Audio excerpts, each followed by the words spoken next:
Kottayam medical college അപകടത്തിൽ പരിക്കേറ്റ് ചികിത്സയിൽ കഴിയുന്ന വയനാട് പാക്കം സ്വദേശി അലീന ജീവിതത്തിലേക്ക് തിരികെ വരികയാണ്.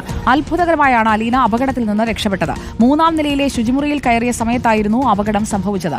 മനോധൈര്യം കൊണ്ട് അലീന പൈപ്പിൽ തൂങ്ങി നിന്നതിനാലാണ് കെട്ടിടാവശിഷ്ടങ്ങൾക്കിടയിൽ പെടാതിരുന്നതെന്ന് പിതാവ് പറഞ്ഞു. സർക്കാർ എല്ലാ പിന്തുണയും നൽകാമെന്ന് ഉറപ്പ് നൽകിയിട്ടുണ്ടെന്നും പിതാവ് വിൻസെന്റ് റിപ്പോർട്ടറിനോട് പറഞ്ഞു. മെഡിക്കൽ കോളേജ് അപകടത്തിൽ പരിക്കേറ്റ ഒരു 11 വയസ്സുകാരിയുണ്ട്. വയനാട് സ്വദേശിയാണ്. ആദ്യം പുറത്തേക്ക് അറിഞ്ഞതും ഈ വയനാട് സ്വദേശിയായിട്ടുള്ള അലീനയുടെ പേരാണ്.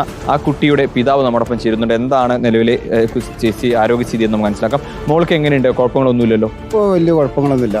മോൾക്ക് നല്ല ട്രീറ്റ്മെന്റ് ആണ് ഇവിടെ കോട്ടയം മെഡിക്കൽ കോളേജിൽ നിന്ന് കിട്ടുന്നത്. മോള് ബാത്റൂമിന്റെ ഉള്ളിൽ നിൽക്കുമ്പോഴല്ലേ അപകടം ഉണ്ടാവുക? മോള് ഇത് സംഭവിച്ചെന്താ വെച്ചാൽ മോളും ആ ഒരു ബാത്റൂമിൽ കുളിക്കാൻ കയറി. എൻ്റെ അപ്പുറത്താണ് മരിച്ചുപോയ ബിന്ദു ചേച്ചി. ആ സമയത്ത് എൻ്റെ മോളുടെ അമ്മ പുറത്തിറങ്ങിയ ശേഷമാണ് അലീന കുളിക്കാൻ കയറിയത്.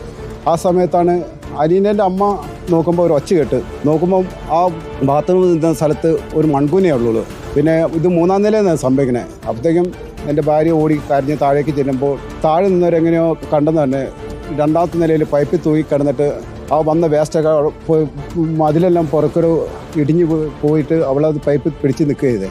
അതുകൊണ്ട് അവൾ താഴേക്ക് പോയില്ല. മറ്റേ ചേച്ചി താഴേക്ക് പോയപ്പോഴായിരിക്കും ചേച്ചിക്ക് അപകടത്തിൽപ്പെട്ടത്. കൂട്ടി പൈപ്പ് പിടിച്ചുകൊണ്ടാണ് എൻ്റെ മോൾക്ക് ആ സമയത്ത് ഒരു മനോധൈര്യം, പിന്നെ ഒരു പ്രാർത്ഥന, എന്തൊക്കെയായാലും ഒരു ശക്തി അവൾക്ക് കിട്ടിയതുകൊണ്ടാണ്. അല്ലെങ്കിൽ അവൾക്ക് ഈ ഒരു ജന്മത്തേക്ക് വരാൻ ബുദ്ധിമുട്ടായി പിന്നായിരുന്നു. പഠനത്തിന്റെ ചില മറ്റു കാര്യങ്ങളൊക്കെ നോക്കാമെന്നുള്ളത് പരിഗണിക്കാമെന്ന് പറഞ്ഞിട്ടുണ്ടല്ലേ? എല്ലാ സഹായങ്ങളും ചെയ്യാമെന്ന് പറഞ്ഞിട്ടുണ്ട്. നമ്മുടെ കൂടെ ഉണ്ടെന്ന് പറഞ്ഞ് ഇന്നലെ നമ്മൾ പറഞ്ഞു നിങ്ങളുടെ കൂടെ എപ്പോഴും ഞങ്ങളുണ്ട്. ആ പ്രതീക്ഷ നമ്മൾ കൈവിടാതെ കൂടെ നിൽക്കുന്നുണ്ട്. അതുതന്നെയാണ്. എന്തായാലും ആ 11 വയസ്സുകാരി അത്ഭുതകരമായാണ് അപകടത്തിൽ നിന്നും രക്ഷപ്പെട്ടത്. ആ കുഞ്ഞിന്റെ മനോധൈര്യത്തെക്കുറിച്ചാണ് ഇപ്പോൾ അച്ഛൻ പങ്കുവയ്ക്കുകയും ചെയ്തത്. സർക്കാർ എല്ലാവിധ സഹായങ്ങളും നൽകാമെന്ന ഉറപ്പും കുടുംബത്തിന് നൽകിയിട്ടുണ്ട്. Reporter Akhil, in reporter, Kottayam.